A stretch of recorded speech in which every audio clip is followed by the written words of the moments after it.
When you're starting something new, you're going to keep watering it for a while before it's going to sprout out beyond the soil. And you've got to be able to have that abundance thinking and having this relentless drive to choose the positive, to be able to stick with it and to be able to choose to show up from a place of abundance rather than a place of fear.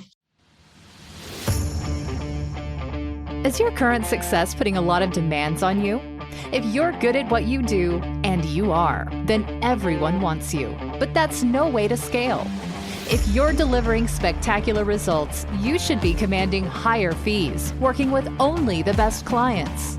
Welcome to the Hands Off CEO podcast, where world-class agency owners and consultants learn how to fully monetize their expertise and scale profits by doing less. Here's your host, Mandi Ellefson. Hello, Mandi Ellefson here, host of the Hands Off CEO podcast. Thanks so much for tuning in for another episode. Today, we are going to be talking about the 5 characteristics of top hands-off CEOs.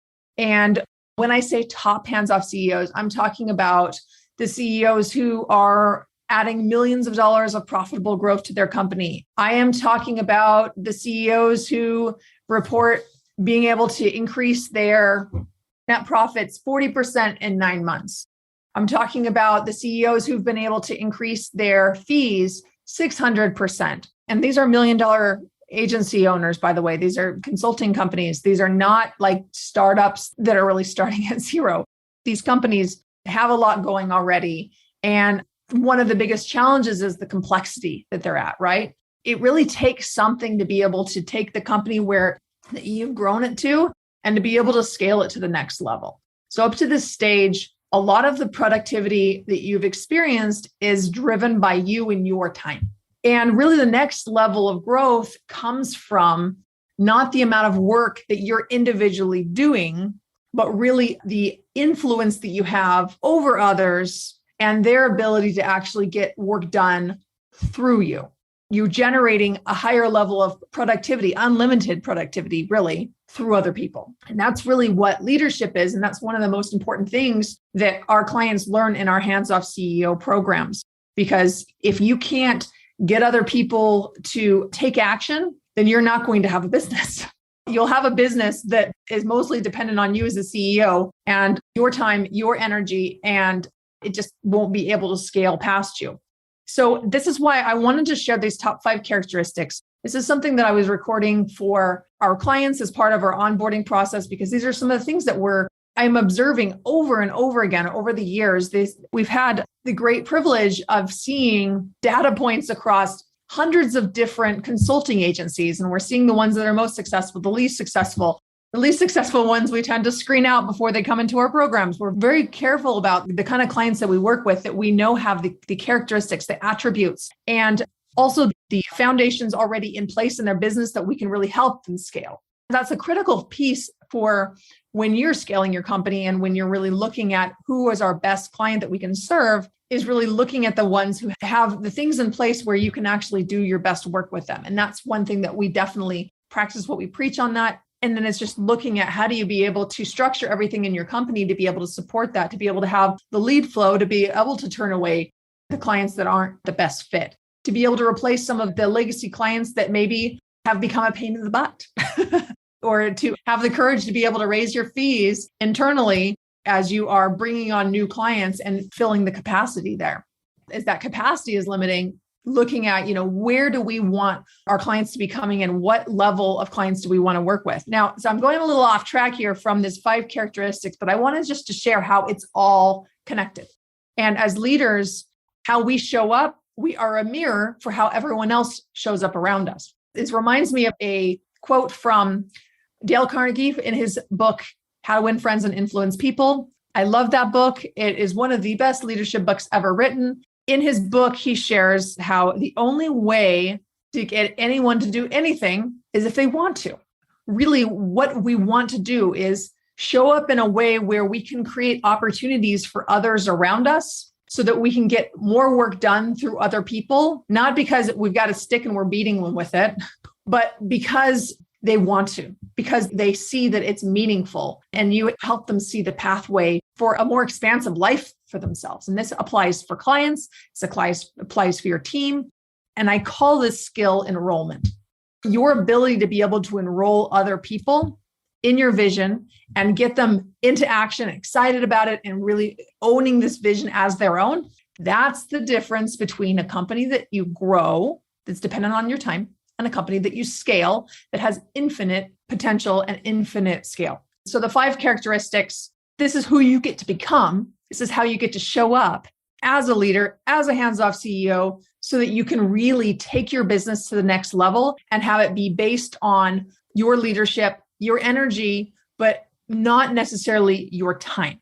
We see it a lot of times where companies will be able to grow to a certain point where they've maxed out on the amount of hours that the CEO is able to work. And at that point, that's when you really want to look at, okay, how can I scale myself? How can I get more work done through other people? How do we be able to really elevate what we're doing and to scale a world-class organization that is based on really what I'm creating and my vision, as opposed to the amount of actual hours that I put into the business? All right, 5 characteristics. Number 1 is decisiveness. Nothing happens without making a decision. The top CEOs that we see that are the most successful are decisive. They are able to objectively look at a decision before them. They actually look at the decision. They don't just keep pushing it off and saying, I don't have time. They actually are sitting it and realize that a lot of the times why we might push something off is because we're afraid of it. There's uncertainty there and it's uncomfortable. It's uncomfortable as humans to be able to sit in a place of fear and uncertainty. Now, what they do instead is that they choose certainty. They choose that, what I call manufacturing certainty, and saying, you know what, I know I'm going to win. What they do is they feel the fear and do it anyway. And they don't look at this one particular decision that they're making as make or break between whether they're successful or not. They already know it's inevitable. And they just take the step forward, make the best decisions that they can with the information they have, and keep on moving forward. That speed is what gives them the ability to, they see the feedback and they pivot. So there's very few decisions that we will ever make that are just going to take out the business. The thing is that we make a decision and then we get feedback and then we can pivot and change from there. But the reality is, if no decision is made, then you don't have the feedback to actually move forward. And that's what keeps companies stuck in a place of stagnation. And oftentimes for years and years, this stagnation. So really step into this decisiveness and being able to courageously look at things coming up, being able to feel the fear and do it anyway. That's one of the things that we're seeing with decisiveness.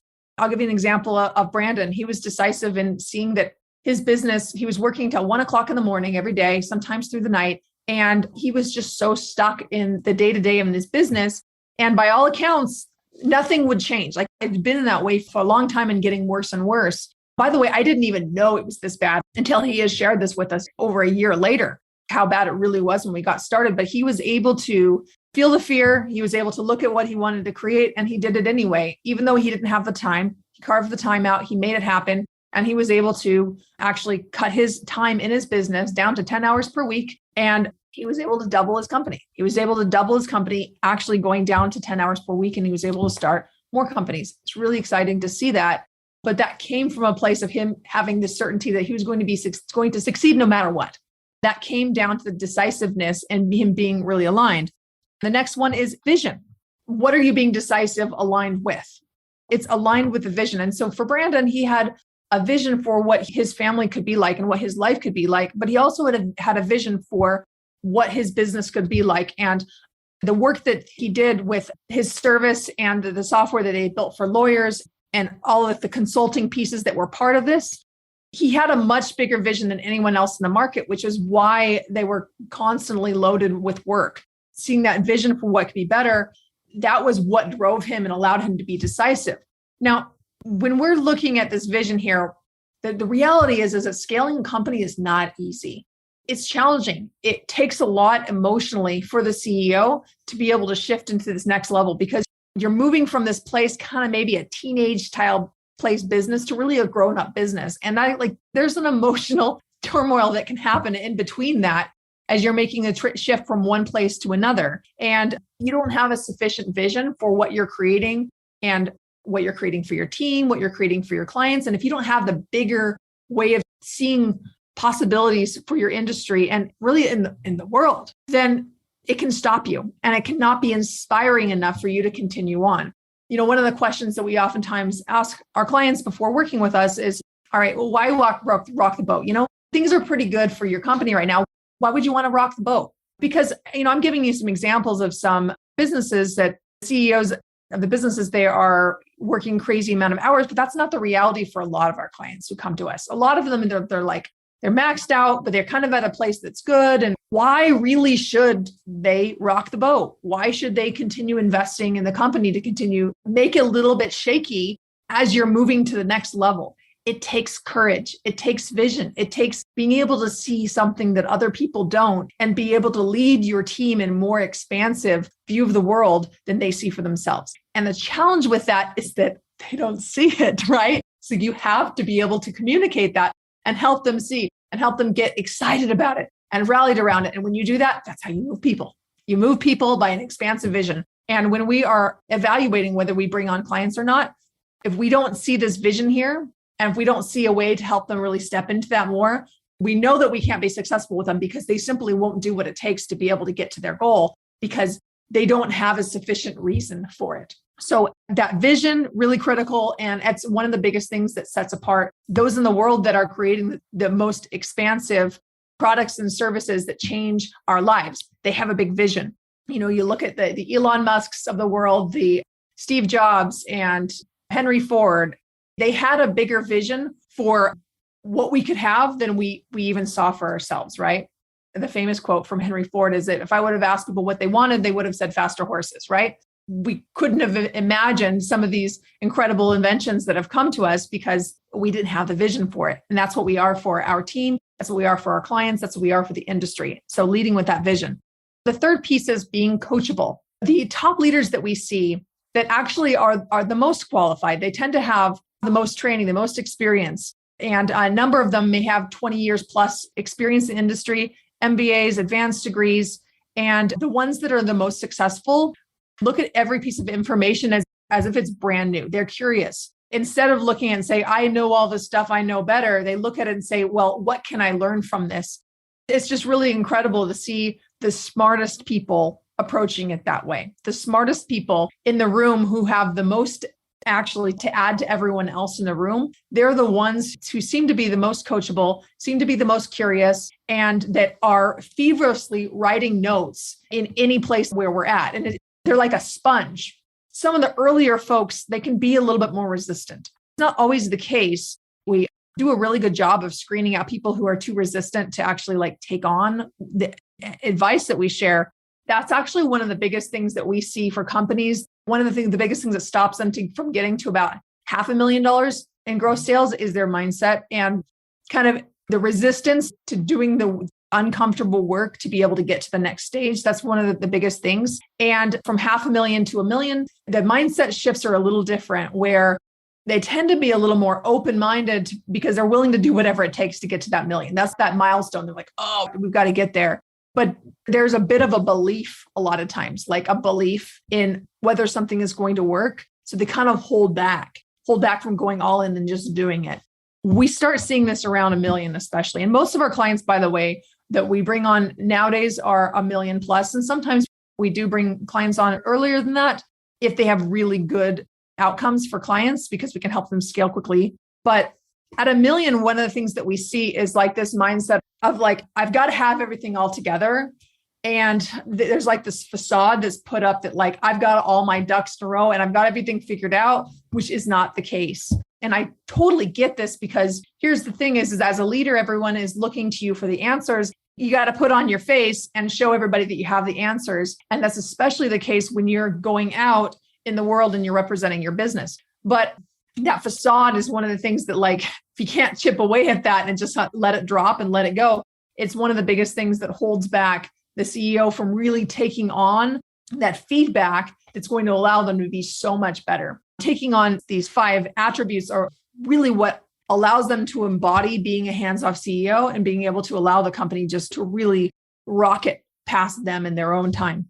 4th is gratitude. Now, this is the reason why it really sparked me to do this episode, and because it's probably one of the things that we see just glaringly obvious is that the clients that do the best are also the ones who are most grateful. They're the ones who are proactively sharing the results. They are proactively saying thank you. When a gift arrives, they very quickly say thank you for that. It's not about us having our ego stroked or anything. It's just something that I have noticed over the years, that the ones that are the most grateful and the ones that are very lavish in their praise are the ones that are constantly doing better and better. And some of the CEOs who haven't quite figured out the gratitude side of this, a lot of times they'll look at this and they'll say, well, you know what, I will be grateful when this thing happens. But that's what actually holds them back from being able to attract in that abundance and be able to be in that place where you attract in all these great resources to you. The reason why is how you're showing up and how other people want to help you. So the CEOs that I see this, they're not stingy with their praise. And what that looks like is that they get their team really excited about being there and being part of what it is. And compliments, praise, it's cheap. It costs you nothing. But I see a lot of CEOs that are very hesitant to do this because they think, okay, I'm going to have to pay this person more if I share with them what's really going on. And, I was just speaking to someone who was close to me about a job that he's in. He actually helped the company add $40 million of profit to their company. Instead of them praising and saying, wow, that's fantastic, we're so grateful for this, they just oh, well, that's just part of your job. This is a person who is very seriously thinking about leaving this company because it's just uninspiring work, because it's not an engaging workplace. The leadership are not acknowledging him for the work that he's doing. And that wasn't actually his biggest complaint. So it wasn't like he was just looking to be showered with praise. It's just that it was very demotivating for him to continue to find those opportunities if he didn't even get acknowledged for it. So we want to be looking at how are we showing up with our team, also with the mentors and advisors and the support around us. Are we showing up in gratitude? Are we really acknowledging where you can't acknowledge, or are we just being stingy and holding on to that? It sounds like I'm being a little hard on this one. Maybe one of the reasons why is this is something that I was really raised as a child. It was something that was very critical into just how we showed up. It's a really easy way to motivate people around you by simply saying thank you and by simply sharing why you're grateful and just elaborating on that. It just doesn't take very much energy. That gratitude is just so valuable because that leads to this generosity of spirit. And when you have that in your team, in your culture, it's incredible to see what the team will do when they really feel appreciated. And that leads us to the fifth one, which is abundance thinking. And this is kind of woven into each one of these things. It's creating from a place of faith. It's creating from this vision, but it's also taking actions aligned with a feeling of abundance rather than fear. Let me share with you what I mean by creating from a place of faith. So a lot of people will look at it and say they'll want to be able to see the proof of something before it actually is in reality, but that's not how it works. You don't get to see the oak tree before you plant the seed. You might be able to see some other oak trees around you that gives you some ideas that yes, this is possible, but you got to plant the seed. You have to plant the seed. You've got to water it. You've got to let the sunshine go on it. You got to pull back the weeds to be able to make sure that it has the sunshine, that it has the things that it needs to grow. And that is an act of faith. That is an act of continuing to nurture the vision and to keep on creating even when you can't see it physically in front of you. And abundance is really coming from this place where you are, I call it delusional level of certainty, where you plant the seed and you know this oak tree is going to grow. And you just continuing watering it and take the feedback there and be able to continue to expand on your vision. And that's how you see the oak tree grow. But the reality is that when you're starting something new, you're going to keep watering it for a while before it's going to sprout out beyond the soil. And you've got to be able to have that abundance thinking and having this relentless drive to choose the positive, to be able to stick with it and to be able to choose to show up from a place of abundance rather than a place of fear.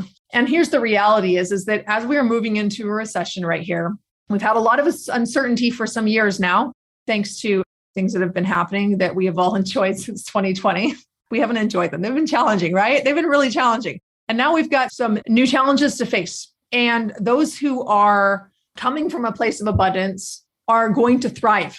They are going to be that small percentage that totally kill it. And those who are in a place of fear, they're watching and waiting and waiting and waiting and putting their head in the sand. Those are the ones that are really going to struggle. But we get to choose, and we get to choose to come from a place of decisiveness based on our vision, and to really be coachable and to take feedback and to learn from others and have gratitude for everything around us that's showing up, and then to really show up in that abundance. And when we do that, it's just incredible where our leadership will take us, where our leadership will take our team, and where our leadership will ultimately take our clients as we are expanding our impact in the industry. If you're listening to this and you're saying, wow, I'm loving this. This sounds just like me. This is the kind of person I want to develop into as I'm scaling my company. And I'm seeing how this can really help me be able to grow way beyond and be able to create this next level growth with more ease and with more freedom and more profits, of course. I would encourage you to come to one of our next executive briefings. So you can go sign up at handsoffceo.com/briefing, just a small, tiny group that me and my team lead, where we share the 5 exits to scale to $100,000 a month in profits and beyond. We'd love to have you there. Thanks so much for tuning in, and happy freedom scaling.